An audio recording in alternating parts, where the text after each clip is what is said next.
기뻐하실까? 여호와께서 천천의 수양이나 만만의 강물 같은 기름을 기뻐하실까? 내 허물을 위하여 내 마다들을 내 영혼의 죄로 말미암아 내 몸의 열매를 드릴까?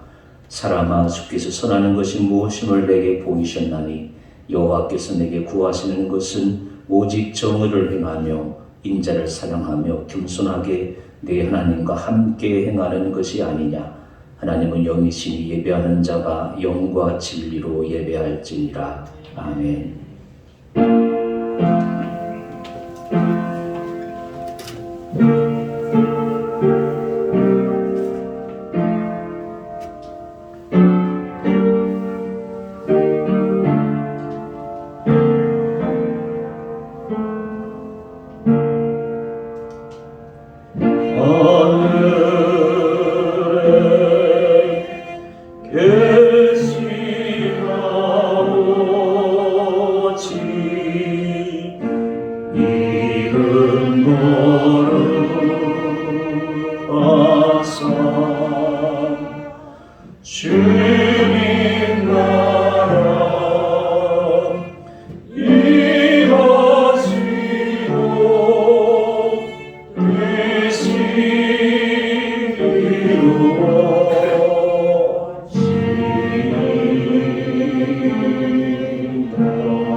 우리들의 큰 죄 다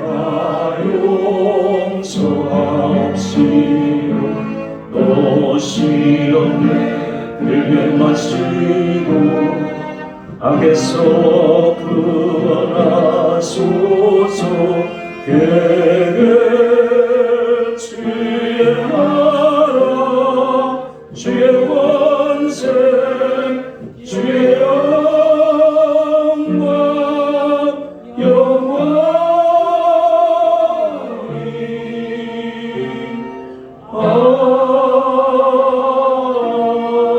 아멘. 교독문 10번, 10편, 제16편 말씀을 교독을 하겠습니다. 하나님이여 나를 지켜주소서. 내가 주께 피하나이다.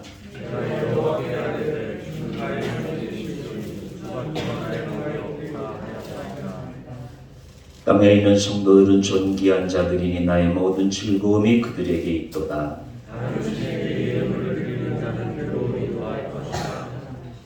나는 그들이 드리는 피의 전제를 드리지 아니하며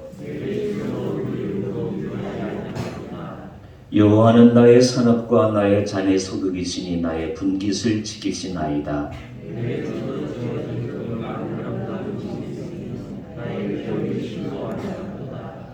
나를 훈계하신 여호와를 송축할지라. 내가 여호와를 항상 내 앞에 모시며 아멘.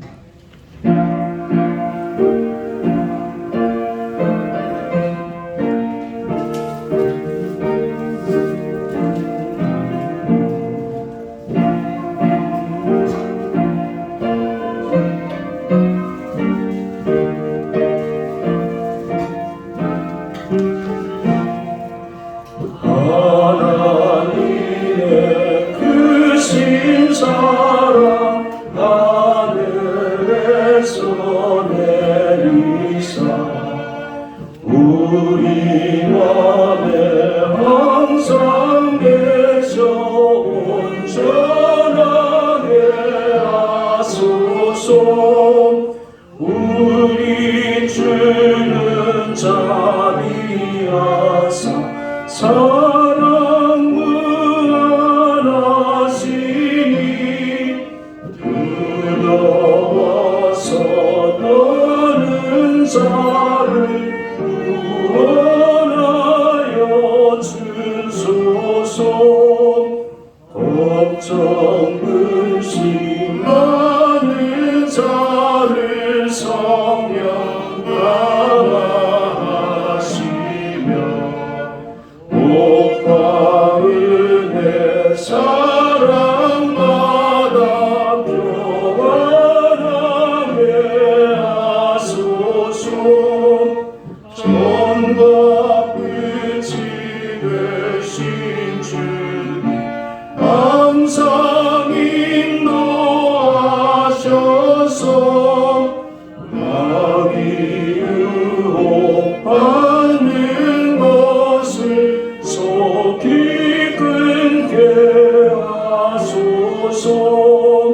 전능하신 아버지여 주의 능력 주시고 우리 안에 임하소서 떠나가지 마소서 주께 영광 항상 돌려 천사처럼 섬기며 주의 사랑 영영토록 찬송하게 하소서.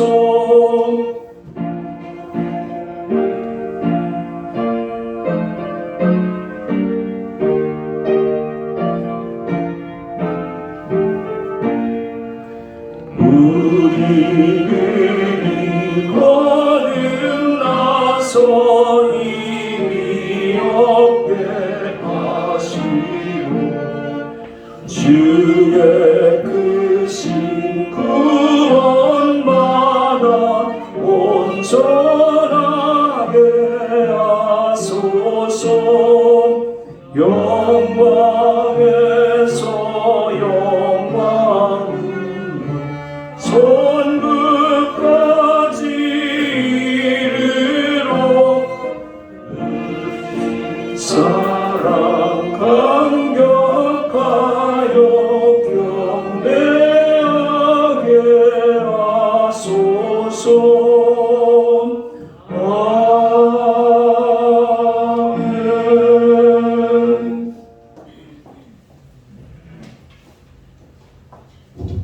다 같이 기도하시겠습니다. 살아계셔서 우주를 통치하시고 인류의 역사를 그리고 개인의 생사 화복을 주관하시는 전능하신 하나님을 찬양합니다. 하나님의 거룩한 영광 가운데 거하며 하나님이 찬송하고 기뻐해야 될 우리가 죄로 말미암아 죽음 가운데 놓였을 때 그리스도를 우리에게 보내주시고 우리에게 영원한 생명을 보증하여 주신 하나님의 놀라운 은총을 찬양하고 감사합니다. 우리 안에 날마다 살아계신 예수 그리스도가 우리 안에 주신 그 생명을 인하여 우리가 기뻐하고 감사하고 찬양하며 우리에게 소망의 이유를 묻는 자들에게 예수 그리스도를 증거하는 거룩한 삶을 살 수 있는 성도들로 우리를 인도하여 주시는 것을 감사합니다. 살아계신 아버지, 주님이 날마다 우리에게 허락하시는 이 축복과 사랑을 믿음으로 감사하고 감격하지 못했던 순간들이 많았음을 고백합니다. 지나간 일주일 동안도 하나님의 은혜를 기뻐하고 감사하기보다는 인간의 생각과 감정 속에서 좌절하고 절망했던 것들을 이 시간 고백합니다. 예수 그리스도의 십자가의 보혈로 깨끗게 하여 주시며 우리의 정과 욕심을 십자가에 못 박고 이제 우리의 연약함을 우리의 죄악을 예수 그리스도의 보혈로 덮어주시는 그 은총을 감격하고 감사할 수 있도록 하나님 우리에게 믿음을 더하여 주시기를 원합니다. 사랑하는 아버지, 이제 우리에게 대통령을 선거하는 참으로 중요한 일이 남아 있습니다. 하나님 이 나라의 민족을 예수 그리스도의 거룩한 말씀으로 세우셨는데 그리고 많은 믿음의 선진들이 핏값으로 세운 이 나라의 민족을 하나님 긍휼히 여기시고 다시 한번 우리의 죄악을 용서하여 주시고 아버지 이 민족을 들어서 열방을 구원하는 거룩한 제사장의 민족으로 세워주시옵소서. 아버지 하나님을 두려워하며 정의와 공의를 이 땅에 실현할 하나님 그런 귀한 지도자를 세워주시기를 기도합니다. 우리 그리스도인들이 먼저 깨어 기도하며 아버지 바른 생각과 바른 의식으로 구별할 수 있도록 하나님 축복하여 주시옵소서. 이 일의 죄종들을 먼저 하나님 세워주시고 바른 판단력과 바른 생각으로 성도들을 인도할 수 있도록 하나님 역사하여 주시기를 원합니다. 사랑하신 아버지, 우리가 말씀과 기도 가운데 성령으로 하나 되는 공동체가 되게 하여 주셔서 하나님 이 영성교회를 통하여 하나님 이 지역과 이 민족과 멸망의 그리스도의 복음이 선포될 수 있도록 하나님 축복하여 주시옵소서. 네팔에 세운 교회들을 통하여 하나님 그 성도들이 그리스도 예수의 복음 앞에 거룩하게 변화되어 그 지역을 변화시키는 그 민족을 변화시키는 전초 기지가 될 수 있도록 하나님 축복하여 주시기를 원합니다. 아버지 우리 성도들 가운데 연약한 성도들이 있습니다. 하나님 육체 연약함을 강건하게 하여 주시고 연약한 믿음을 굳게 세워주셔서 날마다 예수 그리스도의 보혈의 능력 앞에 겸허하게 엎드리고 기도하며 하나님의 뜻을 구하고 능력 있게 살아가는 그리스도의 증인들이 될 수 있도록 하나님 축복하여 주시고 하나님 다음 세대의 우리 아이들을 하나님 축복하여 주셔서 이 교회를 통하여 성장하는 중고등부 청년 어린 소년들을 하나님 기억하여 주셔서 장차 이 민족을 짊어지고 나갈 거룩한 기둥들로 하나님 세우시옵소서. 주의 종들이 기도하는 대로 그들이 이루어질 수 있도록 하나님 축복하여 주시기를 원합니다. 여러모로 교회를 통하여 봉사하는 손길들을 하나님 축복하여 주시고 하나님 거룩한 나라에 이를 때까지 봉사와 사랑의 수고를 끊이지 않도록 하나님 축복해 주시옵소서. 오늘 귀한 목사님을 단위에 세우시겠사오니 목사님의 입술을 통해 선포되는 말씀이 살아 역사하시는 하나님의 공능의 말씀이 되어서 우리가 한 주간도 믿음으로 승리하는 능력 있는 말씀으로 우리 속에 아멘으로 받아들일 수 있도록 하나님 축복하여 주시옵소서. 우리에게 주님을 이렇게 경배하고 찬양할 수 있도록 은총을 베푸시며 이 코로나의 위기 속에서도 우리를 건강으로 지켜주시며 이 시간 주님 앞에 나와 예배케 하여 주시는 은혜를 감사합니다. 오늘 이 자리에 나오지 못하고 영성으로 예배하는 성도들 중심 속에서도 살아계신 예수 그리스도가 역사하여 주심으로 동일한 은혜와 동일한 성령께서 역사하여 주실 것을 믿고 감사합니다. 한 주간도 믿음으로 승리케 하여 주실 주님을 찬양하며 예수 그리스도의 귀하신 이름으로 기도하였습니다. 아멘.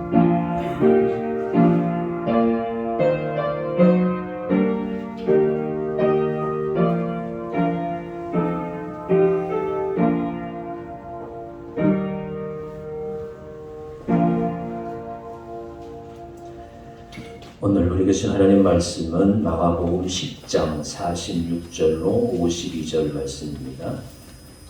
신약성경 73쪽 마가복음 10장 46절로 52절 말씀을 봉독해 올리겠습니다. 그들이 여리고에 이르렀더니 예수께서 지제들과 허다한 무리와 함께 여리고에서 나가실 때에 디메오의 아들인 맹인 거지 바디메오가 길가에 앉았다가 나사렛 예수시란 말을 듣고 소리질러 이르되 다윗의 자손 예수여 나를 불쌍히 여기소서 하거늘 많은 사람이 꾸짖어 잠잠하라 하되 그가 더욱 크게 소리질러 이르되 다윗의 자손이여 나를 불쌍히 여기소서 하는지라. 예수께서 머물러 서서 그를 부르라 하시니 그들이 그 맹인을 부르며 이르되 안심하고 일어나라 그가 너를 부르신다 하매 맹인이 곧 옷을 내버리고 뛰어 일어나 예수께 나아오거늘 예수께서 말씀하여 이르시되 내가 무엇을 하여 주기를 원하느냐. 맹인이 이르되 선생님이여 보기를 원하나이다. 예수께서 이르시되 가라 내 믿음이 너를 구원하였느니라 하시니 그가 곧 보게 되어 예수를 길에서 따르니라. 아멘.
소식 알려드리겠습니다. 사순절이 이제 3월 달인데요. 다음 주에 자세히 광고 드리겠습니다. 4월 10일이 부활주일입니다.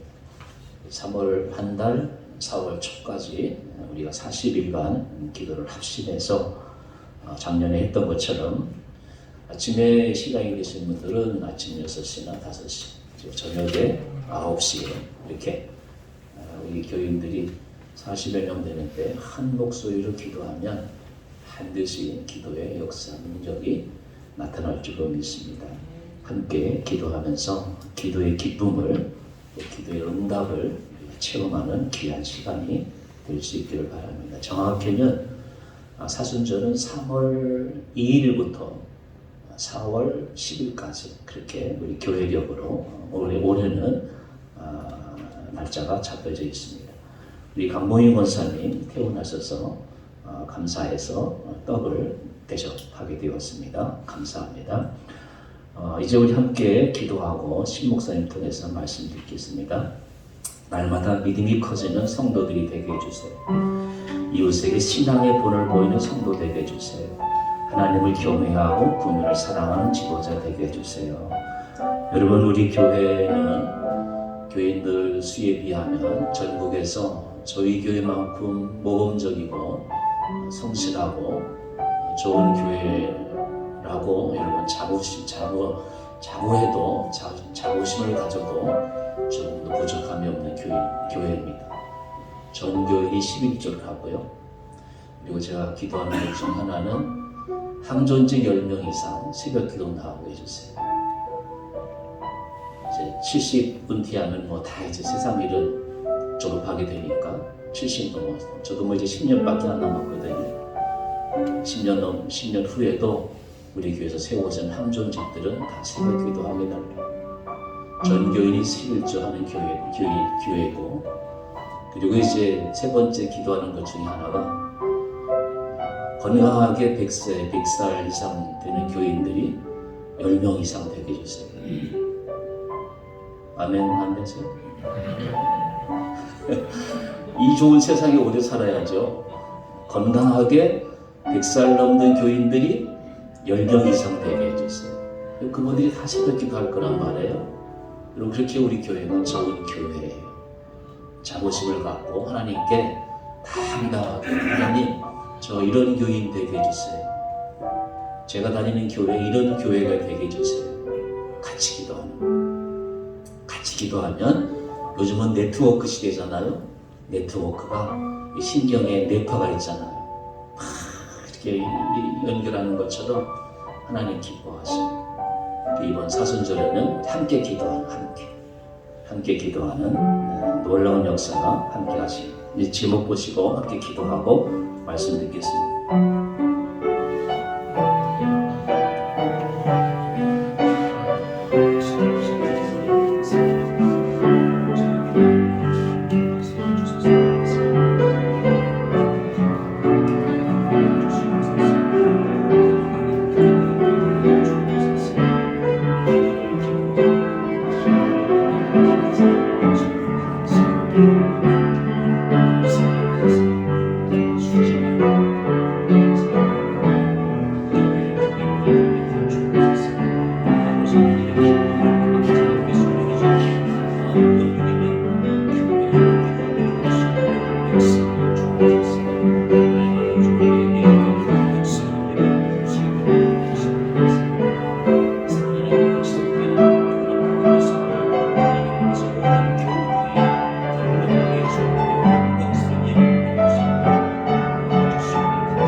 거룩하신 아버지 하나님 은혜를 감사합니다. 3년 동안 지속되는 코로나 가운데서도 교회를 지켜주시고 우리 성도를 한 사람 한 사람을 지켜주셔서 한 조금도 빠지지 않고 영광스러운 예배를 대면 예배를 드릴 수 있도록 인도하심을 감사합니다.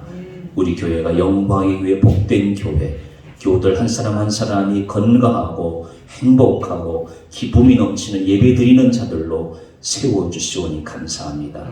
이제 남은 시간도 우리의 기도 제목들이 있습니다. 이 기도 제목이 이루어지기까지 한 사람 한 사람이 네트워크 형성되어 가지고 아름답고 복된 기도를 게으르지 아니하는 사도 바울처럼 항상 기뻐하고 범사에 감사하며 쉬지 않고 기도하는 교인들로 세워주실 줄로 믿사옵나이다. 하나님 영광 받으시옵시고 우리 교회를 통해서 더욱더 하나님의 기쁨과 영광이 넘치는 교회가 되게 하여 주옵소서. 그래서 날마다 믿음이 자라게 하시고 이웃에게 신앙의 본이 되는 아름다운 성도들이 되게 하시고 하나님을 경외하고 국민을 사랑할 수 있는 지도자를 우리 손으로 직접 뽑아서 이게 세계가 전쟁의 포화 속에서도 더 우리 조국을 통해서 더 많은 세계와 세계 백성을 섬길 수 있는 우리 위대한 대한민국이 될 수 있도록 주님 역사하여 주옵소서. 우리를 통해서 우리 조국을 통해서 영광받아 주옵소서. 거룩하신 예수님의 이름으로 간절히 기도드리옵나이다.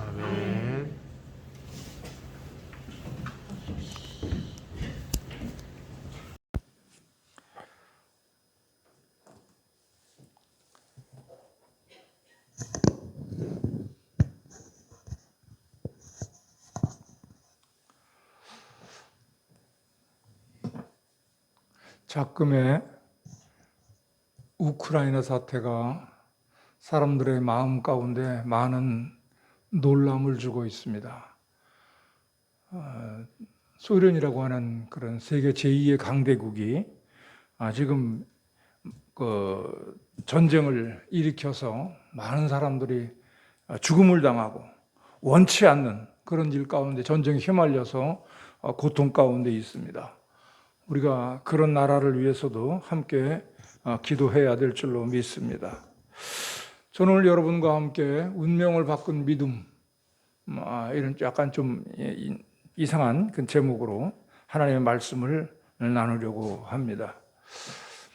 새해가 되면 많은 사람들이 앞으로 1년은 어떻게 될 것인가 라고 하는 자기 미래에 대한 궁금증과 호기심으로 인해서 점을 보는 사람들이 많습니다. 어떤 사람은 무슨 서양에서 들어온 타로점을 보기도 하고 또 토종 비결을 보기도 하고 요즘은 많이 그게 들어갔습니다만은 또 어떤 사람은 사주팔자 이런 거를 보기도 합니다. 그 사주팔자 보는 사람들이 하는 이야기들이 있어요. 이거는 미신이 아니다. 인간의 타고난 연월일시 때문에 그것을 가지고서 정해진 어떤 그 운명 이런 것들을 그걸 가지고서 그 사람에게 주어진 어떤 앞으로의 미래에 대한 것을 이렇게 알아볼 수 있는 것이다. 이렇게 가볍게 얘기를 하기도 합니다. 불신자들이야 그렇다 쳐도 문제는 뭐냐면 믿는 사람들 중에도 크리스찬들 중에도 그런 그 온갖 미신, 잘못된 그런 그 사탄의 장난에 놀아나는 사람이 있다는 것이지요. 저는 그것을 볼 때마다 그런 생각을 합니다. 인간에게 정해진 운명이라는 게 과연 있는가? 있다면 그 도대체 누가 그것을 정해 놓았는가? 이런 생각을 제가 여러 번 해본 적이 있습니다. 저희 외할머니가 무당이었어요. 그래가지고 제가 초등학교 때 외갓집에 가면 그 굿하고 점치고 이러는 것을 저는 어렸을 때 많이 봤습니다. 그리고 외할머니가 어디 외출하고 집에 아무도 없을 때는 그 어린 마음 호기심에 장난기도 있고 이렇게 해가지고 그 신방에 들어가가지고 이제 안방 건너편에 거기 신방이 있는데 그 신방에 들어가가지고서 이제 할머니가 점치는 걸 제가 많이 봤잖아요. 조그만 이런 소반에다가 놓고서 쌀을 봉지를 이렇게 쏟아내요. 그러니까 소복하게 이렇게 거기다가 재금이라고 왜 그 바라 같은 거 그 치는 거 있죠. 그거 하나를 가지고 쌀을 이렇게 쓰다듬으면서 그래가지고 어떻게 하면 이번에 합격하겠습니까? 이래가면서 이걸 갖다가 탁 세우는데 그게 너무 신기하게 쓰는 거예요. 세워질 수 없는 게 쓰는 거예요. 그래서 야, 그 어린 마음에 진짜 그거 뭐 신이 있나 보다 이런 생각을 했었죠.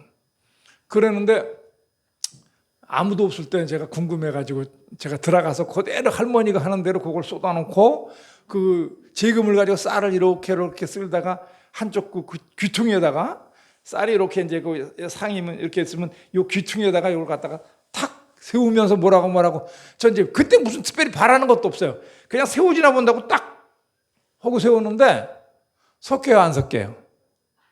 안 섰어요? 안 섰을 것 같아요? 섰어요. 제가 어릴 때부터 신기가 있었는가 하여튼 뭐 그래가지고 딱 놨는데 이게 딱 서는 거예요. 아니 저도 깜짝 놀란 거죠. 그래가지고 이게 몇 번을 해봤어요. 근데 한 뭐 7, 8번을 했는데 한 3, 4번이 서더라고. 이게 그냥 딱 서더라고요. 그래서 내가 보니까 그 쌀알이 별거 아닌 것 같은데 그 가해에 쌀 몇 개가 붙지도 않는데 거기다 놓고 딱 세우는데 이게 딱 서더라는 거예요. 그때부터 제가 속으로 우리 외할머니를 의심을 했습니다. 저게 진짜 그건지 가짜 건지. 그때 제가 초등학교 한 4학년쯤, 옛날 국민학교죠? 4학년쯤 됐었는데 그걸 보면서 제가 마음 가운데 굉장히 그때는 머릿속이 혼동이 되는 거예요. 진짜 이게 신이 있는 건가 아니면 그냥 제 기술로다가 숙련된 기술로 세우는 것인 건가 이렇게 제가 생각을 했던 적이 있습니다. 자, 여기서 말하고 싶은 게 뭐냐면 사람에겐 과연 자신의 힘이나 능력으로 어찌할 수 없는 운명이나 팔자, 그리고 이미 정해진 사주 같은 것이 과연 존재하느냐라고 하는 겁니다. 운명이 존재한다면 우리가 왜 그렇게 발버둥 치고 노력을 하고 난리법석을 떱니까? 잘 짜여진 각본처럼 그건 그대로 이미 짜여진, 이미 프로그램된 그대로다가 흘러갈 텐데 내가 왜 발버둥 치고 노력을 하느냐 그 말입니다. 우리가 흔히 운명과 이 숙명이라고 하는 이 두 단어를 갖다가 혼돈해서 사용할 경우가 굉장히 많습니다. 근데 그걸 정확하게 정의 내리자면 운명은 내가 마음 먹고 내 의지에 따라서 바꿔질 수 있는 것이에요. 이게 단순히 그 단어를 지금 말씀하고 있는 거예요. 이제 국어적인 그 단어의 뜻을. 숙명이라고 하는 것은 내 의지와 상관없이 절대 바꿔질 수 없는 혹은 이미 완성되어진 그런 것을 의미하는 것이죠. 비슷해 보이나 여기서 엄밀하게 말하면 다르다는 것입니다. 불행을 행복으로 내가 바꿀 수 있어요. 내가 이 학교를 갈 것인가 저 학교를 입학을 할 것인가를 내가 정할 수 있다는 거예요. 그런데 이건 자신의 의지에 따라 바꿀 수 있는 것이지만은 내가 부모를 선택해서 태어날 수가 없어요. 우리 부모는 왜 이렇게 배우지 못했고 가난하고 왜 이렇게 모든 것이 말도 잘 안 통하고 답답하고 왜 이럴까?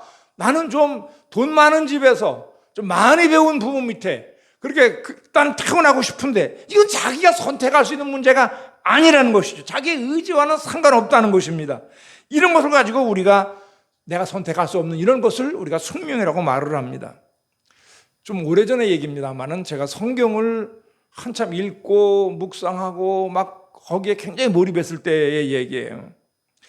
제가 한번 성경을 읽다가 깜짝 놀란 그런 그 경험이 있습니다.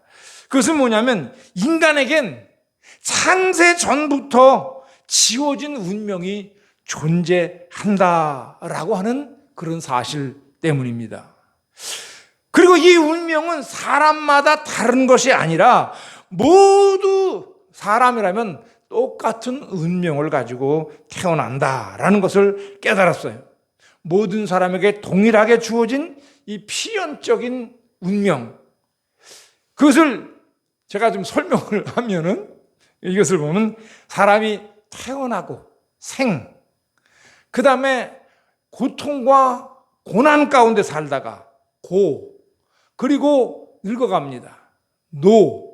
그리고 병들고 죽고 그리고 죽은 후에 죽음으로 끝난 것이 아니라 심판이 있고, 그리고 이 마지막 7번째로 옥이 있다는 거예요.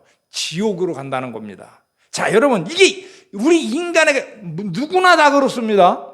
누구나 다 그래요. 지금 제가 말하는 이 생고노병사 판옥이라고 하는 이것은 누구나 예외가 없습니다.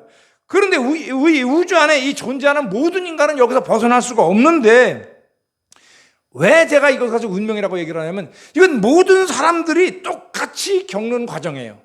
그리고 그 과정을 거쳐서 갑니다. 자, 그러므로 저는 운명은 존재하는 것이네? 라는 제가 결론을 내렸던 적이 있습니다.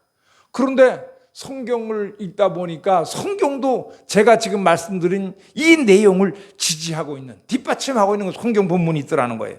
로마서 3장 10절에 보니까 의인은 없나니 하나도 없으며 그랬고, 또 3장 23절에 보니까 모든 사람이 죄를 범하였음에 하나님의 영광에 이르지 못하더니 그랬습니다.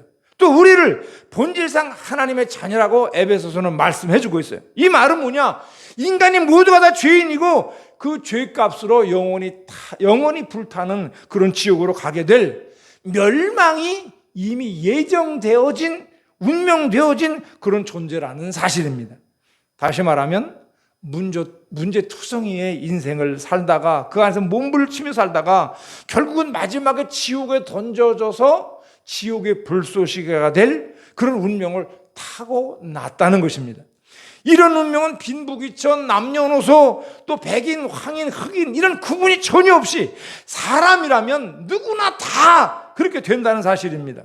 그러니까 우리가 특별한 노력하지 않아도 가만히 있어도 자동적으로 저절로 지옥으로 가도록 운명 지어진 존재라는 것이죠. 많은 학문을 쌓고 돈을 열심히 벌고 건강을 위해 운동을 막 열심히 하고 난리를 쳐도 결국은 지옥으로 던져질 운명이라는 것이죠. 그러므로 우리는 이 운명을 가만히 있으면, 그러니까 지옥행 열차를 타고 앉아있는 거예요. 가만히 앉아있으면 지옥까지 가는 겁니다. 무사히 가는 겁니다. 지옥까지 아무런 없이. 그러니까 그 열차를 바꿔 타는 그런 노력을 우리가 기울여야 된다는 것이죠. 예수 믿으라 라고 하는 말은 열차를 바꿔 타라는 얘기예요. 네가 앉은 자리에서 일어나서 너 움직여서 다른 곳으로 움직이라는 것입니다. 그러니까 예수를 믿는다, 이 말은 운명을 바꾸라는 말이에요. 하나님이 모든 인생, 모든 사람들을 갖다가 한 사람 한 사람 다 진찰을 하고 청진기로, 혈액검사로 뭐 해서 다 진찰해보고 내린 결론이 있어요. 사망입니다. 사망. 로마서 아까 말씀드린 것처럼 3장 10절에 의인은 없나니 하나도 없으며 그랬습니다. 즉 지옥을 면할 인생은 없다는 거예요. 의인이 없다는 얘기는 죄인이란 뜻이고, 죄인의 결론은 뭐예요? 그것은 결국 불타는 지옥으로 가게 된다는 것이죠. 그러니까 지옥을 면할 인생은 아무도 없다는 거예요. 그래서 하나님이 그 인간을 불쌍히 여기셔서 진찰만 한 것이 아니라 처방전까지 써주셨어요. 그 붉은 피로 쓴 해답이 뭐냐 하면 딱 두 글자, 예수예요. 예수. 멸망당할 인생을 구원할 유일한 처방이 바로 이 예수님이라는 겁니다. 지옥 갈 운명과 팔자를 바꾼 유일한 방법이 예수라는 거예요. 예수님만이 우리 인생의 운명을 바꿀 존재라고 한다면 우리 모두 그분을 찾는 일에, 만나는 일에 우리가 가장 최우선의 과제를 둬야 되지 않겠는가라는 것입니다. 그렇다면 그분을 만나면 우리는 지옥이 아니라, 지옥행 열차가 아니라 우리는 천국행 열차를 바꿔 타게 되는데, 그러면 그분을 만나는 그런 어떤 그 운명을 바꿀 만한 그런 우리 그 믿음은 그럼 과연 어떤 것이냐라는 것입니다. 첫째는 운명은 바뀔 수 있다는 기대감을 가진 소망이 있는 믿음입니다. 소망이 있는 믿음. 기대감을 가진 소망이 있는 믿음. 오늘 본문에 보면 바디메오라는 사람이 나옵니다. 디메오의 아들. 그러니까 바라는 말은 그의 아들이란 뜻이에요. 아들. 디메오의 아들. 바디메오. 아버지도 소경이고 그 역시도 소경으로 태어났습니다. 그로 인해서 인생의 밑바닥을 헤매는 저주받은 그런 운명을 타고난 그런 부자가 다 거지였다는 것이죠. 그러나 그는 자신의 불행한 운명을 탄식과 한숨으로만 지새운 것이 아니라는 것입니다. 예수님을 만나면 나도 남 못지않은 행복한 인생을 살 수 있을 것이라는 기대감을 가지고 그는 그때만을 기다려왔다는 것입니다. 그가 소경이다 보니까 사람이 눈이 모르면 귀가 발달하게 돼 있어요. 그러니까 지나가는 사람들이 수군거리는 소리 이런 소리까지 다 들은 거예요. 그랬더니 어디에 예수가 나타나는데 그가 많은 기적을 일으키고 죽은 자를 살리고 안진병을 일으키고 무슨 뭐 장님의 눈도 뜨게 하고 죽은 자도 살아났더라. 이런 그런 얘기가 그의 귀에 들리는 순간부터 그때까지는 절망적인 마음이었는지는 모르지만 그는 그때부터 그분을 한번 만나고 싶다라는 간절한 소망을 마음속에 가지게 됐다는 것이죠. 그는 그 기대감을 가지고 소경이다 보니까 자기가 쫓아갈 수는 없지만 그분이 우리 마을에는 안 오실까라는 그런 기대감을 가지고 그분을 만나기를 간절히 소망하며 기다렸다는 것입니다. 그는 비록 불구였지만 육신적으로는 불구였지만 기대감을 가진 소망 있는 인생. 여러분 3기 법칙이라는 것이 있잖아요. 3기 법칙. 기대하고 기도하며 기다려라. 그러면 이루어진다는 거예요. 주님은 기대감을 가진 사람을 찾아오시고 그 사람을 만나주십니다. 바디메오는 현재 처지를 볼 때는 그는 저주받은 자 같았지만 오래지 않아 그는 나도 복받은 사람이 될 수 있다. 그분만 만나면 이러한 마음 가운데 기대감을 가지고 그런 소망을 잃지 않았다는 사실입니다. 내 인생은 예수님으로 바꾸어질 수 있다라고 하는 기대와 어떤 그런 확신이 우리 속에도 있어야 됩니다. 저는 교회에 나온 분들에게 드리고 싶은 얘기가 있어요. 교회에 나올 때 하나님이 나에게 복을 주실 것이다. 복에는 뭐 여러 가지 개념이 있습니다만은 어떻든지 하나님이 내가 오늘날 교회에 가서 예배하고 찬송하고 기도하고 내가 말씀을 들으면 하나님이 나에게 복을 주실 것이다라고 하는 그런 기대감을 가지고 교회에 나와야지 습관을 쫓아 그냥 성경책 먼지 그냥 쌓여있던 거 꺼내가지고 훅 불어가지고 탁탁 털고 그래가지고 옆에 끼고 그냥 덜렁덜렁 습관을 쫓아 그냥 교회에 오면 안 된다는 거예요. 그러니까 제가 예수 믿고 제일 좋은 게 뭐냐면 예수님 안에서는 매일이 새로운 거야. 내가 어제까지 내가 죄를 짓고 별짓을 다 했어도 내가 오늘 나가서 하나님 앞에 나와서 정말 진실한 마음으로 회개하고 내가 하나님 앞에 거듭날 수 있다면 나는 새로 시작할 수 있는 거예요. 내 인생은 새로 시작되어지는 거예요. 그러니까 예수 안에는 절대적으로 절망이 없어요. 그래서 예수는 영원한 현재라는 말을 쓰잖아요. 예수님은 영원한 현재야. 늘 예수님이 2000년 전에 저주도 땅에 오셨던 그분이 아니라 예수님은 지금 현재 이 자리에 나와 함께 계신 분이에요. 그러니까 오늘 내가 예수님께 나갈 때 그러니까 믿는 사람들의 신앙은 날마다 싱싱해야 합니다. 싱싱해야 해. 물에서 막 건져 올린 물고기처럼 펄떡펄떡 뛰는 물고기처럼 싱싱해야 해. 그러니까 그런 기대감을 가지고 나와야 돼. 교회에 나와서도 기쁨도 없어.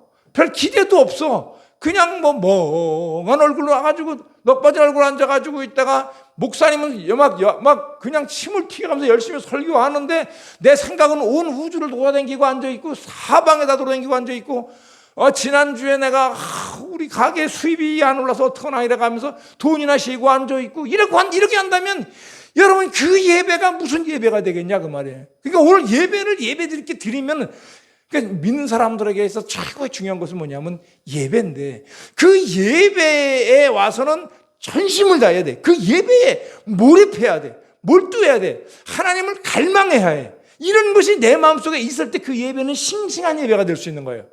마귀가 틈타지 못해요. 마귀는 죽은 자를 건드립니다. 살아있는 자를 건드리지 못해요. 그러니까 오늘 내 인생은 예수님으로 말미암아 바꿔질 수 있다라는 그런 기대감을 가지고 강단을 바라보고 목사님과 눈을 맞추고 이렇게 해야 오늘 그 예배가 살아있는 예배예요. 하나님 앞에 나와서 그냥 한 번에 오늘 52번의 1년의 예배가 주일 예배 가운데 한 번 때웠다 이런 게 아니라 정말 예배다운 예배를 드리는 그런 그 믿음 있는 성도가 된다.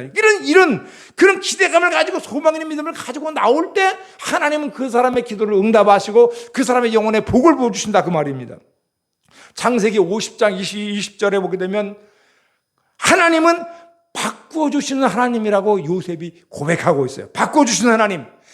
가난을 부요로, 질병을 건강으로, 그리고 내가 있는 저주 가운데 있는 나의 삶을 그것을 축복으로 하나님은 바꾸어주시는 분이에요.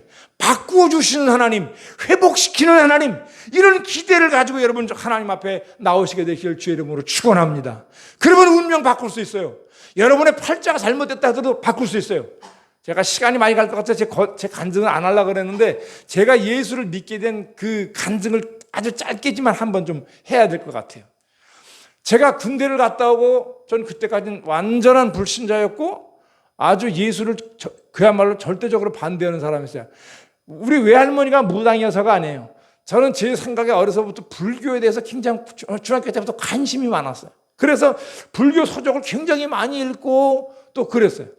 군대 갔다 왔는데 사귄 여자가 또 아주 절에 아주 열심히 한 여자예요. 저 종로상가 대각사라고 거기 가가지고 아주 청년회에서 불교 청년회에서 막 굉장히 열심을 내는 그런 아가씨였어요. 그 아가씨랑 사귀다 보니까 저도 그 절에 열심히 가게 되고 저도 불교 청년회 참석해가지고 열심히 불경 들고 공부도 하고 열심히 그랬었어요.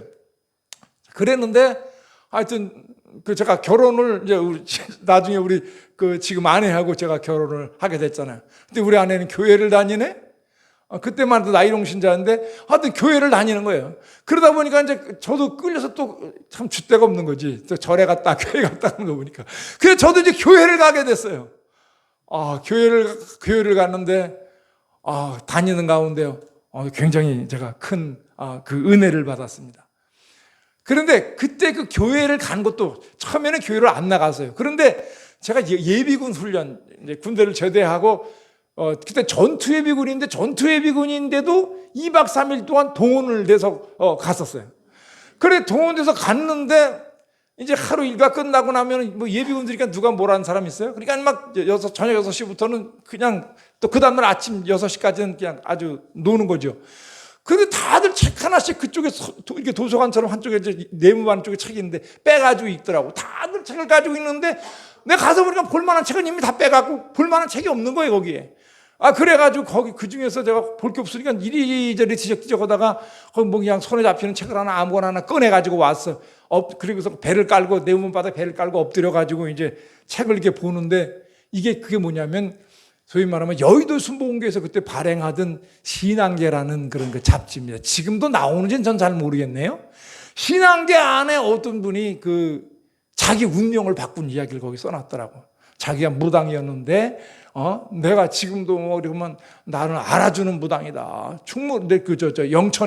영천 독립문 있는데 거기죠.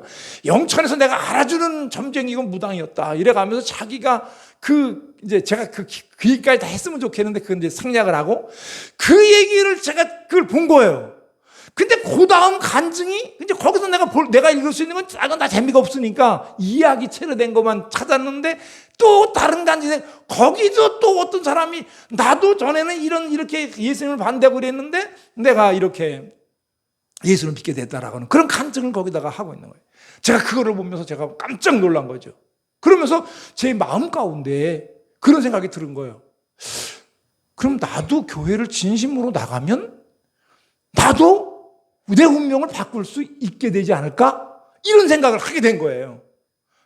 그러는데 그 전까지 우리 아내가 교회 나가자고 나를 그렇게 막 해도 들은 척도 안 했던 내가 어느 날 나도 모르게 아내를 따라서 그 아내 뒤를 쫄래쫄래 따라가지고 교회를 가고 있는 나를 발견하게 됩니다. 이제 그때부터 진짜 믿음이 시작이 된 거예요.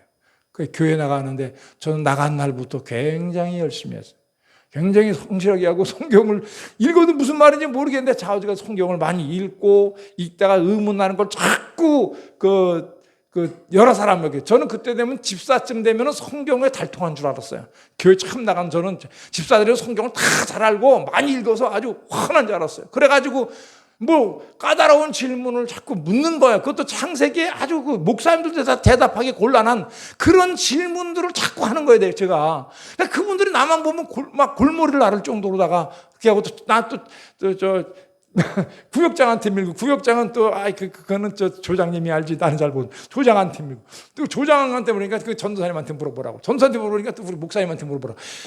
결국 빙글빙글 돌다가 아이고 이게 내가 해결해야지. 이거 이 교회에서 그때 제가 이제 집사들을 우습게 봤어요, 속으로다가. 이게 다 나이롱들이구나. 성경도 모르는데 무슨 그 믿음을 내가 얼마나 신뢰할 수가 있겠는가. 이제 그런 생각이 마음속에 들더라고요. 하여튼 그래 제가 그렇게 해가지고서 제가 예수를 믿게 되고, 그때부터 처음부터 아주 열심히 좀 나가는 신앙이 돼요. 그리고 뭐 얼마 안 있다가 정말 열심히 하다 보니까 구역장도 되고 조장도 되고 이렇게 쭉쭉쭉쭉 이렇게 했는데, 그래서 제가 그때 제가 참 그 초신자 때 생각을 잊지 않는 겁니다. 이거 나는 그런 사람이 되지 말아야지. 누가 나한테 성경을 물어봤을 때 대답을 못하는 집사가 되지 말아야지. 그때 제가 생각을 하고, 그때 그 집사 때 성경을 제가 굉장히 열심히 많이 읽었어요. 그리고 나름대로 공부도 하고 여기저기 쫓아다니면서 성경 공부도 하고 막 또 책도 사보고 막 이렇게 했다는 것이죠. 자, 여러분, 하나님은 바꿔주신 하나님이에요. 제 운명이 바뀌었어요. 그때 이후로 바뀌었어요. 여러분, 사주 팔자 이런 거 보면 난 여러분들에게 그거 절대 하지 말라고 그래. 마귀가 한쪽 줄을 쥐고 있는 올무에다 내 목을 집어넣는 거예요. 사람은 이상해. 당신은 이렇게 될 거다라는 말을 하면요, 이게 머리에 각인이 돼. 그래서 그런 인생을 살게 된다는 거예요. 거기에 메인 인생이 된다는 거예요. 그러니까 그런 거 보면 안 된다는 것입니다. 오히려 하나님 앞에 나와서 내 삶을 바꾸시는 하나님이라는 사실을 믿고 기대감을 가지고 여러분 소망 있는 믿음을 갖게 되면 오늘 우리는 승리하는 삶을 살게 될 줄로 믿습니다. 운명을 바꾸게 될 줄로 믿습니다. 두 번째로, 운명을 바꾸는 기회를 잘 잡는 믿음입니다. 사람은 누구나 기회를 얻기 위해서 힘씁니다. 출세할 기회, 재물 얻을 기회, 인정받을 기회. 우리가 아마 교회에 와서도 열심히 목사님에게 또 인정받고 싶어 하죠. 옆에 사람들에게 인정받고 싶어 합니다. 그러니까 우리는 늘 기회를 잘 잡으려고 하는 그런 마음이 있어요. 전도서 3장에 보면 범사에 기한이 있고 천하만사가 때가 있나니 그랬어요. 그러면서 날 때가 있으면 죽을 때가 있고, 심을 때가 있으면 뽑을 때가 있고, 죽을 때가 있으면 치유할 때가 있고, 울 때가 있으면 웃을 때가 있으면, 계속 8절까지 무슨 때가 있으면 무슨 때가 있고 이러면서 우리에게 때라는 것을 이야기를 합니다. 여러분, 이 때라는 것은 기회를 말하는 거예요. 그러니까 이 기회는 기다리는 사람에게는 반드시 오게 돼 있어요. 우리가 아무리 그야말로 팔자가 드세고 운명이 참 거지 같은 그런 인생을 산다고 할 때도 그런 사람에게도 평생에 3번의 기회는 온다는 그런 말이 있잖아요. 그러니까 성공과 실패는 뭐냐? 나에게 다가온 기회를 잘 잡았느냐? 아니면 기회를 잡지 못했느냐? 여기에 달려있다는 것이잖아요. 이 세상은 공평하지 않다고 불평하는 사람들이 꽤 있습니다. 내가 출생이 그렇고 재물이 그렇고 또 학력이 그렇고 하여튼 이 세상은 너무 불공평해. 왜 나는 이런 부모 밑에 태어나서 이렇게 시골에서 그 어렵게 난 이렇게 살게 되었을까? 누구는 부모 잘 만나서 이러면서 세상 공평하지 않다고 주장하는 사람들이 많습니다. 의외로. 근데 그건 그렇다 치고 그건 어쩔 수 없잖아요. 그런데 하나님이 모든 사람에게 공평하게 주신 것이 있어요. 누구에게나 똑같이 주신 것이 있어요. 그것이 뭐예요? 시간입니다. 빈부귀천 남녀노소를 막론하고 하나님은 모든 사람에게 하루에 24시간을 주셨어요. 최 목사님에게도 24시간을 주셨고, 또 우리 반주하는 자매에게도 24시간을 주셨고, 또 우리 권사님에게도 24시간을 주셨고, 하나님은 24시간을 주셨어요. 여러분, 이 시간이라고 하는 것은 그러므로 이것은 뭐냐면 기회예요. 그 시간 동안 내가 무언가를 할 수 있는, 이것은 기회라는 것입니다. 그러니까 이 기회를 잘 활용한 사람은 그 사람은 성공한 거예요. 저에게는 이미 70년이라는 시간이 지나갔어요. 70년이라고 하는 기한이 지나갔어요. 그 시간 동안 나는 무엇을 했는가를 한번 돌아보고, 그것이 지금의 나를 지금 형성해 놓은 것이다, 그 말이죠. 물론 기회는 준비된 자만이 잡을 수가 있습니다. 그러므로 나에게 기회가 오지 않는다고 불평하지 말고, 기회가 왔을 때를 위해서 여러분 우리가 준비해야 됩니다. 기회가 왔을 때 뭘 한가 하려면 이것은 이미 늦습니다. 내가 피아노를 잘 쳐야지. 그래서 내가 머릿속에 막 그 피아노 연주를 하는 걸 보면서 사람들이 막 일어나서 막 기립박수하는 걸 보면서 마음속에 꿈을 갖습니다. 내가 피아노를 정말 잘 쳤으면 좋겠다. 그러면은 피아노를 평소에 열심히 연습을 해서 피아노를 잘 치고 학원을 다니든지 학교를 다니든지 해서 하여튼 피아노를 잘 쳐야, 그렇게 해야 나중에 어떤 기회가 왔을 때 딱 나가서 피아노 앞에 앉으면 실력을 보일 수가 있지. 그러니까 우리는 언제나 기회가 안 온다고 불평불만하는 사람들은 언제나 그 기회를 놓쳐버립니다. 왜냐하면 기회는 순식간에 왔다가 사라지는 것이기 때문에 그렇습니다. 야곱은요, 기회를 노리는 사람이었어요. 자기 형 에서의 그 장자권을 그는 계속 노리고 있었어요. 그리고 마침내 그 기회를 잡았어요. 요셉은요, 감옥에 갇혔어도 기회만 노리고 있었어요. 그리고 마침내 꿈을 해모함으로 말미암아 그는 그 기회를 잡게 됩니다. 가버나움의 중풍병자는 예수님 만날 기회를 기다리다가 마침내 그 마을에 예수님이 온다는 소식을 듣고 친구들에게 부탁을 해가지고 내 침상을 메고 좀 예수님을 만나달라. 그래가지고 친구들이 그를 데리고 왔더니 또 그게 또 쉽게 만나지는 게 아니라 장애물이 굉장히 많아. 예수님 만나는데. 그래가지고 사람이 많으니까 들어가지를 못하고, 그래가지고 옥상으로 올라가가지고 지붕을 뚫고 거기다가 그 침상을 달아내렸다는 거예요. 지금 생각해보면 이게 말도 안 되는 일이에요. 어떻게 지금 예수님도 안에 계시고 사람들이 빽빽하게 차가지고 예수님 말씀을 듣고 있는데 어떻게 그 지붕을 뚫어? 떨어지고 막 난리가 날 텐데. 그 이스라엘 집의 지붕은 옛날에 말해도 다 거기다가 이 나무 잎사귀 달린 나무를 갖다 이렇게 막 얼기설기로 얹어갖고 거기다가 진흙을 발라가지고 이렇게 만드는 것이니까 이게 튼튼하진 않죠. 그러니까 뭐 큰 나무 같은 거로 막 뚫기면은 이게 뚫어지죠. 그럼 어쨌든지 하여튼 그 중풍병자는 결국 예수님을 만나기 위해서 그는 그 기회를 노렸다는 겁니다. 그리고 그 지혜를 노리고선 그 앞에 많은 장애물을 다 걷어내고는 마침내 예수님을 만남으로 말미암아 그는 운명처럼 달고 살던 그 중풍병에서 벗어나서 그는 결국 건강한 사람이 되었다는 것이죠. 여러분, 이처럼 기회가 다가왔을 때 우리는 절대로 놓치지 말고 끝까지 붙드는 여러분들이 되시기를 주의 이름으로 축원합니다. 그러면 운명을 바꿀 수 있어. 그러면 그러니까 단순히 바람만 내가 바라고만 있다고 해서 그것이 되는 것이 아니라는 것입니다. 세 번째는 뭐냐면 운명을 반드시 바꾸고 말겠다는 확신을 가진 믿음입니다. 믿음은 확신이에요. 자기 확신은 신념이라고 그러고요, 하나님을 믿는 확신은 신앙이라고 말을 합니다. 세상에 하찮은 일이랄지라도 확신을 가지고 해도 될까 말까 한데, 하물며 내가 나의 운명을 바꾸고 팔자를 바꾸려고 하는데 확신 없이 그게 되겠는가라고 하는 것이죠. 마가복음 11장 24절에 보게 되면 무엇인지 기도하고 구하는 것은 받은 줄로 믿으라. 그러면 너에게 그대로 되리라 그랬습니다. 받은 줄로 믿으라. 그러면 되리라. 이런 확신을 가지라는 거예요. 또 마태복음 9장 27절 지하에 보게 되면 두 명의 맹인이 나타나서, 장님이 나타나가지고 예수님을 만나서 막 소리 지르면서 예수님을 찾으라고 하죠. 거기도 오늘 상황과 아주 비슷합니다. 오늘 바디메오가 만나는 그 과정과 비슷해요. 결국 그들도 뭐예요?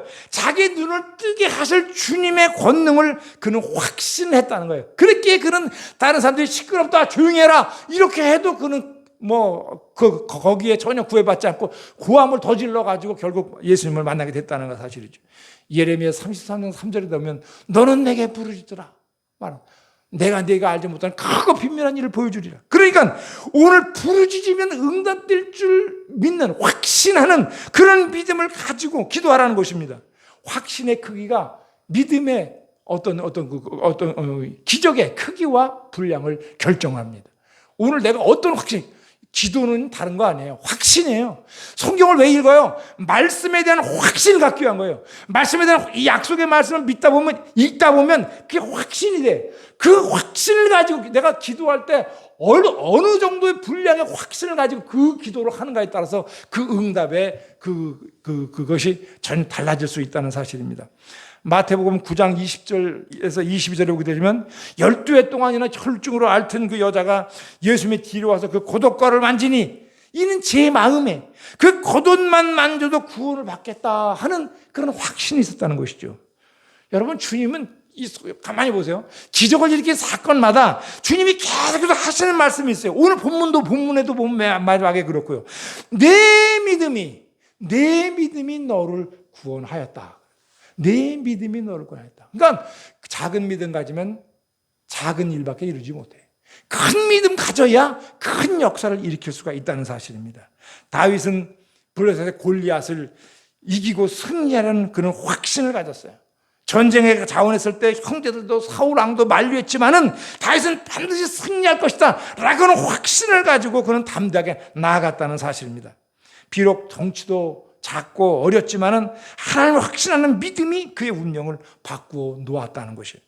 운명을 바꾸려는 사람은 반드시 자기 마음 가운데 주님은 내 운명을 바꿀 수 있다는 확신을 가져야 돼.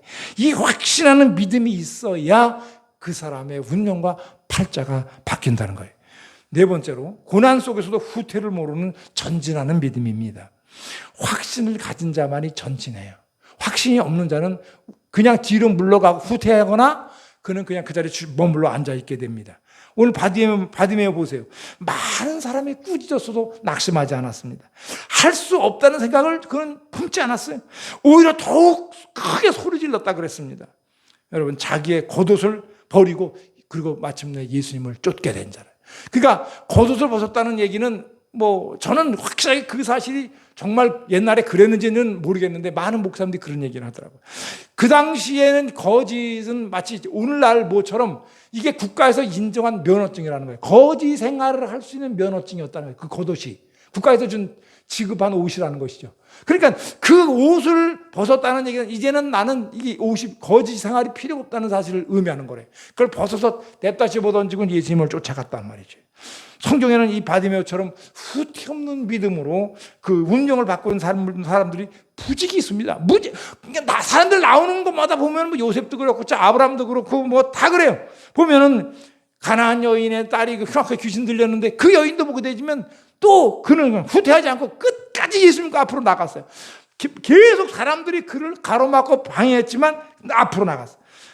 또 아람의 군대장한 나아만도 그는 결국 체면이고 뭐고 다 버리고 그는 7번이나 나중에 물속에 들어갔다 나왔다 하면서 그는 마침내 문둥병에서 노예남을 받잖아요. 다니엘도 그렇고 욥도 그렇고 민문 앞에 앉은 안진뱅이도 그렇고 이들이 다 후퇴하지 않았습니다. 예수님 만나는 일이 있어서 그는 전진하면 나아갔어요. 그랬더니 마침내 승리했다는 사실입니다. 원망과 불평하는 사람은 그 자리에 조금 머물러 앉아있게 되기 쉽습니다. 전진하는 시장을 가진 사람은 원망할 시간도 없다는 사실이에요. 나는 부족해도 기도하면서 전진하면 반드시 승리하게 될 것이라는 사실을 믿게 되시길 주 이름으로 축원합니다. 마지막 5번째로 순종하며 인내하는 믿음입니다. 제가 이 얘기를 하면서 작은 이야기를 하나 하고 끝을 내려고 합니다. 미국의 한 학생이 대학 입학 기념으로 아버지한테 자동차를 한 대 사달라고 졸랐습니다. 그 아버지가 그래 사주겠다. 네가 대학 공부 잘해서 대학에 들어갔으니까 내가 너한테 자동차를 사주겠다라고 약속을 했어요. 그래서 그 입학식 하는 날 그래 뒤에 아버지가 왔어요. 그 아들은 막 좋아가지고 아버지가 반가운 게 아니지. 아버지가 줄 자동차가 반가운 거겠지만은 좋아가지고 나갔어요. 그래 아버지를 만나러 나갔더니 아버지가 아니 자동차는 어디가 가져오지도 않고 그리고선 성경책을 한 권을 쑥 내미는 거예요. 그러면서 이렇게 말을 한 겁니다. 너 기숙사에 들어가서 이 성경을 좀 틈틈이 읽어라. 그리고 특별히 너 빌립보서 4장 19절 말씀을 좀 꼭 읽어라. 라고 당보고 돌아갔어요. 아들은 아버지가 돈이 없는 것도 아닌데 너무하시네. 막 이래가면서 섭섭한 마음이 들었어요. 그래서 성경을 방구석에 던져놓고 꼴도 보기 싫은 거예요. 아버지 자동차 준다 하더니 무슨 어디서 엉뚱하게 성경책만 가지고 와 나한테 주고 그래. 그걸 던져버리고 그냥 내내 그냥 걷어보지도 않았어요. 그리고 여름방학 때가 방학이 되는데 서운해가지고 집에 가고 싶지도 않아. 아버지가 산다고 약속도 안 지키고 그래가지고 그냥 여름방학 때도 안 가고 그리고 이제 겨울방학 때가 돼서 거의 이제 가족들과 헤어진 지 1년이나 돼가지고 그래가지고 1년 만에 이제 겨울방학 때 집에를 간 거예요. 그래가지고선 아버지를 만나자마자 불평을 하고 시작하는 겁니다. 아니 아버지 도대체 약속을 왜 이렇게 안 지킵니까? 저한테 자동차 사주겠다고 대학 입학 기념 사주겠다고 그러고서 왜 자동차를 안 사주시는 거예요? 그때 아버지가 뻔히 쳐다보더니 기가 막히다는 표정으로 야 이 녀석아 내가 너한테 처음에 만났을 때 성경책을 주지 않았더냐? 그렇죠. 내가 자동차 달릴 때 무슨 엉뚱한 성경책이나 주고 그래요. 내가 그때 너한테 뭐라 그랬더냐? 빌립보서 4장 19절 읽어보라 그러지 않았더냐?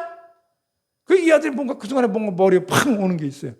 그래서 그냥 집에 왔다가 서둘러서 그냥 기숙사로 돌아가 버리고 말았어요. 그래가지고 아버지가 산 성경책을 저 구석에 처박힌 걸 꺼내가지고 성경책을 막 다른 데는 다 관심이 없고 빌립보 4장 19절만 두루룩 하면서 딱 찾았는데 거기에 자동차 한 대를 사고도 남을 만한 보증수표가 한 장이 거기에 딱 박혀 있는 거예요.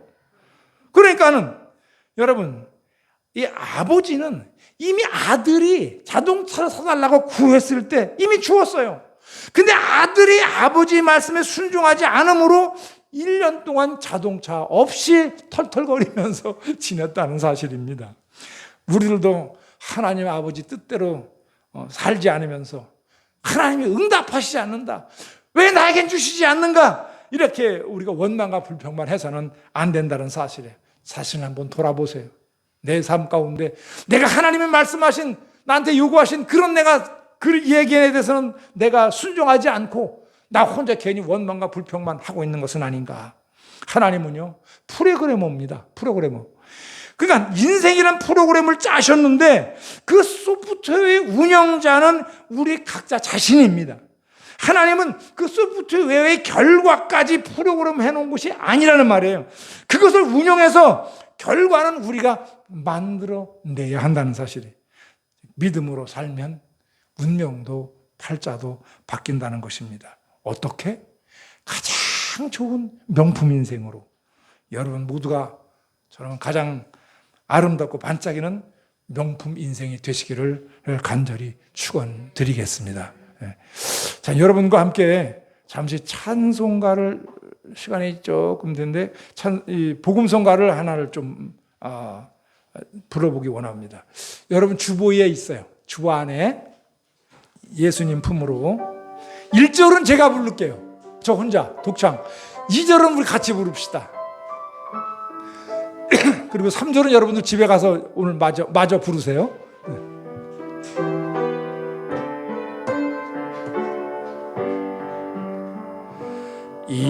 인생길 험하고 마음 지쳐 살아갈 용기 없어질 때 너 홀로 앉아서 낙심치 말고 예수님 품으로 나오시오. 예수님은 나의 생명, 믿음, 소망, 사랑 되시니 십자가 보혈 자비의 손길로 상처 입은 너를 고치시리. 함께합니다. 평생의 모든 꿈 허물어줘 세상의 친구 다 떠날 때 어둠에 앉아서 울지만 말고 예수님 품으로 나오시오. 예수님은 나의 생명, 믿음, 소망, 사랑 되시니 십자가 보혈 자비의 손길로 상처 입은 너를 고치시리. 존귀하신 거룩하신 아버지 하나님, 오늘 우리의 팔자와 운명을 바꾸실 예수님을 우리 마음 가운데 늘 간절히 소망하며 우리가 그분을 만날 기회를 위해서 열심히 달려가게 도와주시고 우리가 그분을 향한 확신을 가지고 전진할 때에, 그러면서 우리가 순종하며 인내하는 믿음을 가질 때에 주님 우리의 삶을 바꾸어 우리의 모든 가난과 저주와 질병을 오늘 우리에게 축복과 건강과 또한 그 하나님의 은혜로 우리에게 바꿔줄 줄로 믿습니다. 나의 삶을 바꾸고 내 운명을 바꿔주기 원하시는 하나님, 오늘 우리에게 예수 그리스도의 이름으로 말미암아 놀라운 기적의 역사가 우리 삶 가운데 날마다 일어날 수 있도록 축복하여 주시옵소서. 예수 그리스도의 이름으로 감사하며 기도드리옵나이다. 아멘.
사랑의 아버지 하나님, 운명을 따르기보다는 내 인생을 인도하시는 하나님의 손에 모든 것을 맡기고 하나님의 뜻대로 하나님 말씀대로 살아가서 내 운명을 변화시키는 복된 인생들이 되게 하여 주옵소서.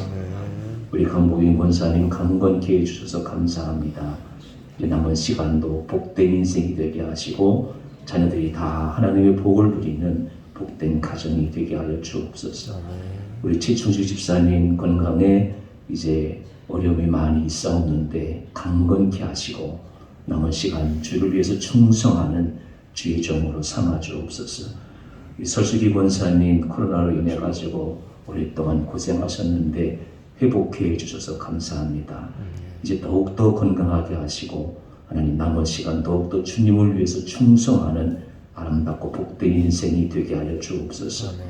한 주간도 우리 모두 건강하고 기쁘고 기도를 쉬는 죄를 짓지 않는 주의 사람들이 되게 하여 주옵소서.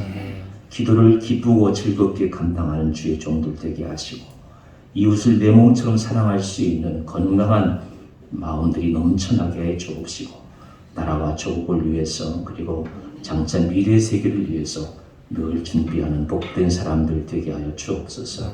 한 주간도 모든 영광을 주 앞에 드리게 하여 주옵소서. 예수님의 이름으로 간절히 기도드리옵나이다. 아멘.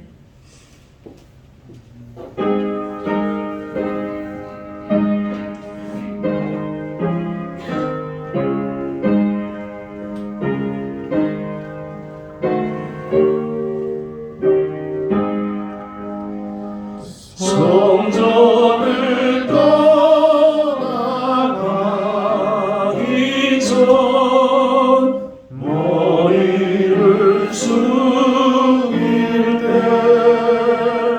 주께서 함께 계시고 봄 내려주소서. 집으로 돌아가는 길 주복에 마시고 내 모든 오행 심사를 다 지켜주소서.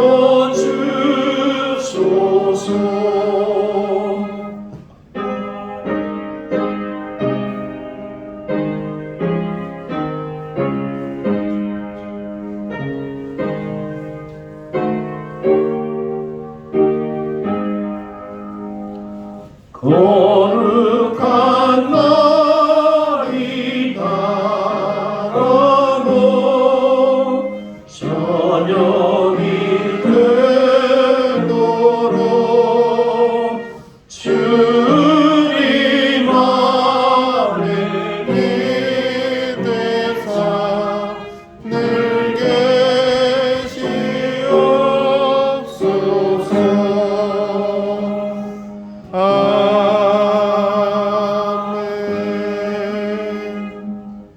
지금은 우리 주 예수 그리스도의 무한하신 은혜와 하나님 아버지의 망극하신 사랑하심과 보혜사 성령님의 감화와 감동 동행하심의 역사가 오늘 예배를 참석하여 하나님의 말씀을 받고 이제 기쁨으로 돌아가는 사랑하는 성도들의 모든 가정과 범사와 앞날을 위해 또 영성교회 위에 이제부터 영원토록 함께 있을지어다. 아멘.